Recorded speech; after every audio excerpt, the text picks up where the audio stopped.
ಇವತ್ತಿನ ಸಂಚಿಕೆಯಲ್ಲಿ ಈ ಥರದ್ದೊಂದು ಕಿರಿಕಿರಿ, ಅನಾರೋಗ್ಯ, ಒತ್ತಡ ನಮಗೂ ಇದೆಯಾ ಅನ್ನೋದನ್ನ ತಿಳ್ಕೊಳ್ಳೋದ್ರ ಬಗ್ಗೆ ಸ್ವಲ್ಪ ಸಮಯ ಕಳೆಯೋಣ. ಯಾಕೆ ಅಂತಂದರೆ ಎಷ್ಟೋ ಸಂದರ್ಭದಲ್ಲಿ ನಮಗೆ ವಿಪರೀತವಾದ, ವಿಚಿತ್ರವಾದ ಯಾತನೆಗಳು ಭಾವನಾತ್ಮಕವಾಗಿ, ಮಾನಸಿಕವಾಗಿ ಇದ್ದರೂ ಕೂಡ ಆ ಸಮಸ್ಯೆ ನನ್ನಲ್ಲಿ ಇದೆ ಅನ್ನೋದನ್ನು ಗುರುತಿಸೋಕೆ ಸಾಧ್ಯ ಆಗದೆ ಅದನ್ನು ಹಾಗೇ ಹೆಮ್ಮರವಾಗಿ ಬೆಳೆಯಕ್ಕೆ ಬಿಟ್ಟು ಮುಂದೊಂದು ದಿನ ದೊಡ್ಡದೊಂದು ಆಘಾತದ ರೀತಿನೋ ಅಥವಾ ದೈಹಿಕ ಕಾಯಿಲೆಯ ರೀತಿನೋ ಅದು ಪ್ರಕಟ ಆಗೋವರೆಗೂ ವೇಟ್ ಮಾಡಿ ನಂತರ ಅದರಿಂದ ಹೊರಗಡೆ ಬರೋಕ್ಕೆ ಮತ್ತೆ ಸೆನ್ಸಾಡಿ ಲೈಫನ್ನು ತುಂಬಾ ಎಷ್ಟೋ ಜನ ಕಾಂಪ್ಲಿಕೇಟ್ ಮಾಡ್ಕೊಂಡು ಬಿಡ್ತಾರೆ. ಇನ್ಫ್ಯಾಕ್ಟ್ ನನ್ನ ಹತ್ರ ಬರೋ ಎಷ್ಟೋ ಜನ ಥೆರಪಿ ಕ್ಲೈಂಟ್ಸ್ಗಳಲ್ಲಿ ಕೆಲವೊಂದು ಸಿಂಪ್ಟಮ್ಸ್ಗಳನ್ನು ಮಾತ್ರ ಅವರು ಪ್ರಿಡಾಮಿನೆಂಟಾಗಿ ಅನುಭವಿಸ್ತಾ ಇರೋದನ್ನು ಮಾತ್ರ ಹೈಲೈಟ್ ಮಾಡಿ ಹೇಳ್ತಾರೆ. ಅದು ಬ್ರೀದಿಂಗ್ ಇಶ್ಯೂಸ್ ಇರ್ಬೋದು, ಮೈಗ್ರೇನ್ ಹೆಡ್ಡೇಕ್ ಇರ್ಬೋದು, ಅಥವಾ ತುಂಬ ತೊಂದರೆ ಕೊಡ್ತಾ ಇರೋ ಅಲರ್ಜಿ ಇರಬಹುದು, ಅಥವಾ ನಿದ್ರೆ ಬರ್ತಾ ಇಲ್ಲ ಅನ್ನೋದಿರಬಹುದು, ಅಥವಾ ತುಂಬ ಜಗಳ ಆಗ್ತಾ ಇದೆ ಅನ್ನೋದಿರ್ಬೋದು ಇತ್ಯಾದಿ. ಆದರೆ ನಾವು ಯಾವಾಗ ಅವ್ರನ್ನ ಸ್ವಲ್ಪ ಡೀಪಾಗಿ ಇಂಟ್ರೋಸ್ಪೆಕ್ಟ್ ಮಾಡೋಕ್ಕೆ ಶುರು ಮಾಡ್ತೀವೋ, ಕ್ವೆಶನ್ಸ್ ಕೇಳೋಕ್ಕೆ ಶುರು ಮಾಡ್ತೀವೋ, ಹೌದಲ್ವಾ ನನಗೂ ಈ ಥರದ್ದೆಲ್ಲ ಸಮಸ್ಯೆಗಳಿದೆಯಲ್ಲ ಗೊತ್ತೇ ಇರಲಿಲ್ಲ ಅಂತ ಸುಮಾರು 1-1.5 ಪೇಜಷ್ಟು ಸಿಂಪ್ಟಮ್ಗಳನ್ನು ಅವರು ಎಕ್ಸ್ಪ್ರೆಸ್ ಮಾಡೋಕ್ಕೆ ಶುರು ಮಾಡ್ತಾರೆ. ಯಾಕೆ ಇದನ್ನು ನಾವು ತಿಳ್ಕೊಳ್ಳೋ ಅವಶ್ಯಕತೆ ಇದೆ ಅಂದರೆ, ಸಣ್ಣದಾಗಿ ಶುರುವಾಗುವಂಥ ಎಷ್ಟೋ ಮಾನಸಿಕ ಮತ್ತು ಭಾವನಾತ್ಮಕ ಕಿರಿಕಿರಿಗಳು ನಾವು ಏನು ತುಂಬ ದೊಡ್ಡ ರೀತಿಯಲ್ಲಿ ನನಗೆ ಕಾಡ್ತಾ ಇದೆ ಅನ್ನೋ ಚಾಲೆಂಜನ್ನು ಅಥವಾ ಸಮಸ್ಯೆನ ಅನುಭವಿಸ್ತಾ ಇರ್ತೀವೋ ಅದಕ್ಕೆ ಇದೇ ಮೂಲವಾಗಿರಬಹುದು ಅಥವಾ ಇಲ್ಲಿಂದನೇ ಅದು ಶುರು ಆಗಿರಬಹುದು ಅನ್ನೋದು ಕೂಡ ನಮಗೆ ಎಷ್ಟೋ ಸರಿ ಗೊತ್ತೇ ಇರಲ್ಲ. ಆದ್ದರಿಂದ ನಾನೀಗ ಒಂದು ಪಠ್ಯ ರೀತಿ ಒಂದೊಂದೇ ಸಿಂಪ್ಟಮ್ಸ್ನ ಹೇಳ್ತಾ ಹೋಗ್ತೀನಿ. ಸಾಧ್ಯವಾದಷ್ಟು ಕೆಲವೊಂದು ಕೇಸ್ ಸ್ಟಡೀಸ್ ಅಂದರೆ ನಮ್ಮ ಹತ್ರ ಟ್ರೀಟ್ಮೆಂಟ್ ತೊಗೊಂಡಿರೋರು ಎಕ್ಸಾಂಪಲ್ಸನ್ನ ನಾನು ಕೊಡ್ತೀನಿ. ಅದನ್ನು ಕೋರಿಲೇಟ್ ಮಾಡಿಕೊಂಡು ನಾವು ಕೂಡ ನಮ್ಮಲ್ಲಿ ಬದಲಾವಣೆಗಳನ್ನು ಮಾಡ್ಕೊಳ್ಳುವಂಥ ಪ್ರಯತ್ನವನ್ನು ಮಾಡಬಹುದು. ರೇಸಿಂಗ್ ಥಾಟ್ಸ್ ಅಂದರೆ ಒಂದು ರೀತಿ ರನ್ನಿಂಗ್ ಮೈಂಡ್ ಥರ ಒಂದಾದ್ಮೇಲೆ ಒಂದು ಆಲೋಚನೆಗಳು ಮನಸ್ಸಿನಲ್ಲಿ ಬರ್ತಾನೆ ಇರುತ್ತೆ. ಅಫ್ಕೋರ್ಸ್ ನಾವೆಲ್ಲರೂ ಆರೋಗ್ಯಕರವಾಗಿದ್ದರೂ ಕೂಡ ತುಂಬ ಆಲೋಚನೆಗಳನ್ನು ದಿನದಲ್ಲಿ ಯೋಚನೆ ಮಾಡ್ತಾನೆ ಇರ್ತೀವಿ.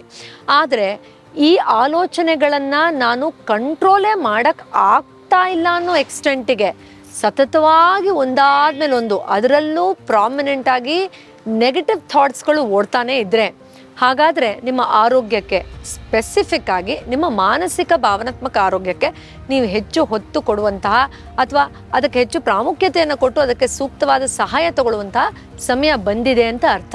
ಯಾಕಂದರೆ ಥಾಟ್ಸ್ ಎಷ್ಟು ರೆಸ್ಲೆಸ್ ಆಗುತ್ತೋ ಕೆಲವು ಸಾರಿ ನಮ್ಮ ಆ್ಯಕ್ಷನ್ಸು ಅಷ್ಟೇ ರೆಸ್ಲೆಸ್ ಆಗುತ್ತೆ, ನಮ್ಮ ಬಿಹೇವಿಯರಲ್ಲೂ ಅಷ್ಟೇ ರೆಸ್ಲೆಸ್ ಪ್ಯಾಟರ್ನ್ಸ್ ಪ್ರೊಜೆಕ್ಟ್ ಆಗೋಕ್ಕೆ ಶುರುವಾಗುತ್ತೆ.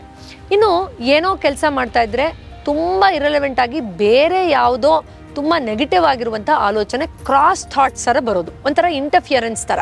ಸಿಂಪಲ್ ಎಕ್ಸಾಂಪಲ್ ಕೊಡ್ತೀನಿ.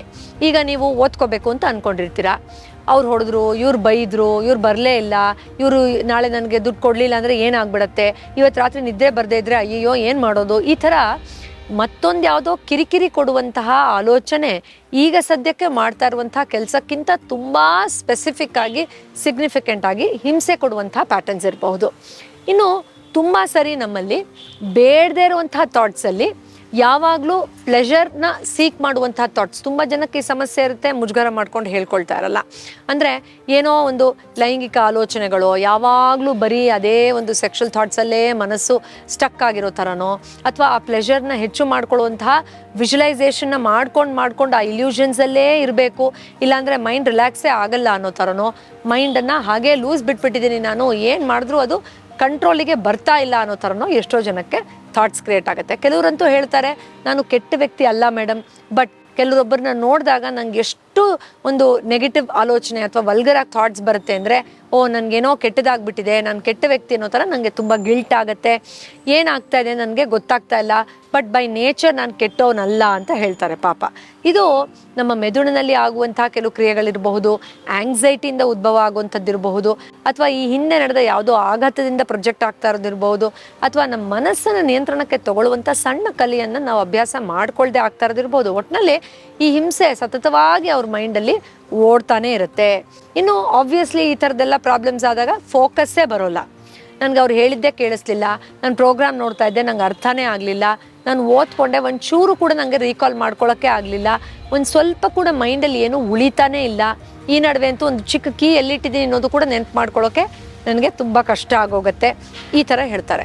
ಇದನ್ನೆಲ್ಲ ತುಂಬ ದೊಡ್ಡ ಸಮಸ್ಯೆ ಅಂತ ನಾವು ಹೇಳ್ತಾ ಇಲ್ಲ, ಆದರೆ ಒಂದು ಸಣ್ಣ ವಿಷಯಕ್ಕೆ ಫೋಕಸ್ ಕೊಡೋದು ಕೂಡ ತುಂಬ ಹಿಂಸೆ ಆಗೋದ್ರೆ ಅದನ್ನು ನಾವು ಇಗ್ನೋರ್ ಮಾಡ್ತಾ ಮಾಡ್ತಾ ಹೋದರೆ ಆ ಅವೇರ್ಫುಲ್ ಲಿವಿಂಗ್ ಅಂದರೆ ಜಾಗೃತವಾಗಿ ಸಂಪೂರ್ಣವಾಗಿ ನಾವು ಅನುಭವವನ್ನು ಸ್ವೀಕಾರ ಮಾಡುವ ಹಂತದಲ್ಲಿ ನಾವು ಇಲ್ಲ ಅಂತಾದರೆ ಮುಂದೆ ಯಾವ ಥರದೆಲ್ಲ ಕಾಂಪ್ಲಿಕೇಶನ್ಸ್ ಆಗಬಹುದು ಅಂತ ಯೋಚನೆ ಮಾಡಿದಾಗ ಖಂಡಿತ ಇದಕ್ಕೆ ಸಣ್ಣ ರೀತಿಯಲ್ಲೋ ಅಥವಾ ಯಾರನ್ನೋ ಕೌನ್ಸಿಲಿಂಗ್ ತೊಗೊಳೋದ್ರ ಮೂಲಕನೋ ಸೀಕಿಂಗ್ ಸಪೋರ್ಟ್ ನಿಮ್ಮ ಇಷ್ಟದ ರೀತಿ ಸಹಾಯ ತೊಗೊಳ್ಳೋ ರೀತಿನೋ ನೀವು ಹೆಲ್ಪ್ ತೊಗೊಳ್ಬೋದು. ಇನ್ನು ನಾನು ಸ್ವಲ್ಪ ಫಾಸ್ಟಾಗಿ ಕೆಲವೊಂದು ಬೇರೆ ಉದಾಹರಣೆಗಳನ್ನು ಹೇಳ್ತೀನಿ. ಅದು ಕೂಡ ಎಷ್ಟೋ ಸಾರಿ ಒತ್ತಡ ಹೆಚ್ಚಾಗ್ತಾ ಬೇರೆ ಬೇರೆ ಸಮಸ್ಯೆಗಳಿಗೆ ಲೀಡ್ ಮಾಡುತ್ತೆ. ಚಿಕ್ಕ ಚಿಕ್ಕ ವಿಷಯಕ್ಕೂ ತುಂಬ ಇರಿಟೇಟ್ ಆಗೋದು, ಬಹಳ ಮೂಡ್ ಸ್ವಿಂಗ್ಸ್ ಬರೋದು, ಸ್ವಲ್ಪ ಏನಾದರೂ ಯಾರಾದರೂ ಹೇಳಿಬಿಟ್ರೆ ಆ ಪಾಸ್ಟ್ ಇಶ್ಯೂ ಬಗ್ಗೆನೇ ತುಂಬ ಯೋಚನೆ ಮಾಡೋದು, ತನ್ನನ್ನು ತಾನು ಯಾವಾಗಲೂ ಬೇರೆಯವ್ರ ಜೊತೆಲಿ ಕಂಪೇರ್ ಮಾಡ್ಕೊಳ್ಳೋದು, ನಾನು ಅವರಷ್ಟು ಚೆನ್ನಾಗಿಲ್ಲ, ಅವ್ರ ಥರ ನನ್ನ ಕೆಲಸ ಮಾಡೋಕ್ಕಾಗ್ತಾ ಇಲ್ಲ ಅಂತ, ಅಥವಾ ಬೇರೆಯವ್ರನ್ನ ಯಾವಾಗಲೂ ಬ್ಲೇಮ್ ಮಾಡ್ತಾ ಇರೋದು, ಆ ಇರಿಟೇಷನಲ್ಲಿ ತುಂಬ ಅಗ್ರೆಸಿವ್ ಆಗಿ ತುಂಬ ಕೋಪದಲ್ಲಿ ಇರಿಟೇಷನಲ್ಲಿ ನೆಗೆಟಿವ್ ಆಗಿ ಬಿಹೇವ್ ಮಾಡೋದು. ಈ ಆಲೋಚನೆಗಳು ನಿದ್ರೆ ಮಾಡ್ತಾ ಇರ್ಬೇಕಾದ್ರೆ ಕೆಲವ್ರಿಗೆ ಹೆಚ್ಚು ಬರುತ್ತೆ, ಸ್ನಾನಕ್ಕೆ ಹೋದಾಗ ಕೆಲವ್ರಿಗೆ ಹೆಚ್ಚು ಬರುತ್ತೆ, ಇಂಪಾರ್ಟೆಂಟ್ ಮೀಟಿಂಗ್ಸಲ್ಲಿ ಇದ್ದಾಗ ಸಡನ್ ಆಗಿ ಇದೆಲ್ಲ ಬಂದು ಏನೋ ಒಂಥರ ಮೈಂಡ್ ರೆಸ್ಲೆಸ್ ಆಗುತ್ತೆ. ಅಥವಾ ಎಷ್ಟೋ ಸಾರಿ ಕೆಲವ್ರು ಹೇಳ್ತಾರೆ ಏನಾದರೂ ತೊಳಿತಾ ಇದ್ರೆ ಪಾತ್ರೆನೋ ಬಟ್ಟೆನೋ ಅದನ್ನೇ ಮಾಡ್ತಾ ಇರ್ತೀನಿ ಈ ಆಲೋಚನೆ ಹೋಗೋವರೆಗೂ ಅಂತ. ಸೊ ನಮ್ಮ ದಿನನಿತ್ಯದ ಚಟುವಟಿಕೆಗಳೇ ಹಿಂಸೆ ಆಗೋ ರೀತಿಯಲ್ಲಿ ಕೆಲವು ಆಲೋಚನೆಗಳು ನಮ್ಮನ್ನು ಕಾಡ್ತಾ ಇರುತ್ತೆ. ಇದು ಅತಿರೇಕಕ್ಕೆ ಹೋದಾಗ ಅಂದರೆ ಉದ್ವೇಗ, ಗಾಬರಿ, ಪ್ಯಾನಿಕ್ಕು, ಆಂಗ್ಸೈಟಿ, ಖಂಡಿತ ನೀವು ಅದಕ್ಕೆ ಸಂಬಂಧಪಟ್ಟಂತಹ ಒಂದು ತಯಾರಿಯನ್ನು, ಪ್ರಿಪ್ರೇಷನ್ನ, ಚೇಂಜಸ್ಸನ್ನು ಅಥವಾ ಹೆಲ್ಪನ್ನು ತಗೊಳ್ಳಿ. ಹೇಗೆ ತಗೊಳ್ಬಹುದು, ಏನೆಲ್ಲ ಮಾಡ್ಕೋಬಹುದು, ಇದ್ರ ಬಗ್ಗೆ ಬರುವ ಸಂಚಿಕೆಗಳಲ್ಲಿ ವಿಸ್ತಾರವಾಗಿ ಹೇಳ್ತೀನಿ. ನಿಮ್ಮ ಆರೋಗ್ಯದ ಕಡೆ ಖಂಡಿತ ಆಳವಾದ ರೀತಿಯಲ್ಲಿ ಗಮನ ವಹಿಸಿ. ಮತ್ತೆ ಸಿಗ್ತೀನಿ. ಎಲ್ರಿಗೂ ಒಳ್ಳೆಯದಾಗಲಿ. ನಮಸ್ಕಾರ.